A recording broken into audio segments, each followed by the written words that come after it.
നമ്മളെ വീട്ടിലേക്ക് പൂച്ച കടിച്ചു കൊണ്ടുവന്ന പുതിയൊരു അതിഥിയാണ് കേട്ടോ ഇത്.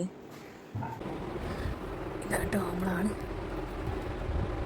ഹലോ ഹലോ ഹലോ ബാ.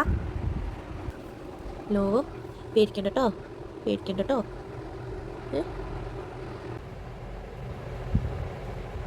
ഇതിൻ്റെ പുറത്ത് നല്ലൊരു മുറിയുണ്ട്. ഇനി നമ്മൾ അത് ഓയിൽമെൻ്റൊക്കെ തേച്ച് കൊടുത്ത് അതിനെ സുന്ദര കുട്ടപ്പനൊക്കെ ആക്കിയെടുക്കാൻ ശ്രമിക്കുകയാണ് കേട്ടോ. അതിന് നമ്മൾ ഇടയ്ക്കിടയ്ക്ക് ഭക്ഷണം കൊടുത്ത് വെള്ളം കൊടുത്ത് അതേപോലെ ഇടയ്ക്കിടയ്ക്ക് നമ്മൾ ഓയിൽമെൻ്റൊക്കെ തേച്ച് കൊടുത്ത് നല്ലൊരു മുറി ഉണ്ട് കേട്ടോ.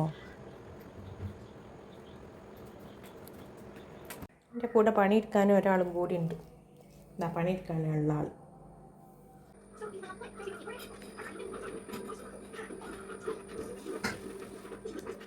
നമ്മൾ പിറ്റേന്ന് രാവിലെ നോക്കി നോക്കിയപ്പോൾ ഇത് ഒന്നാകെ ടയേർഡായി കിടക്കുന്നതാണ് കണ്ടത്. ഇതിന് അസുഖം കൂടിയെന്നാണ് തോന്നുന്നത്.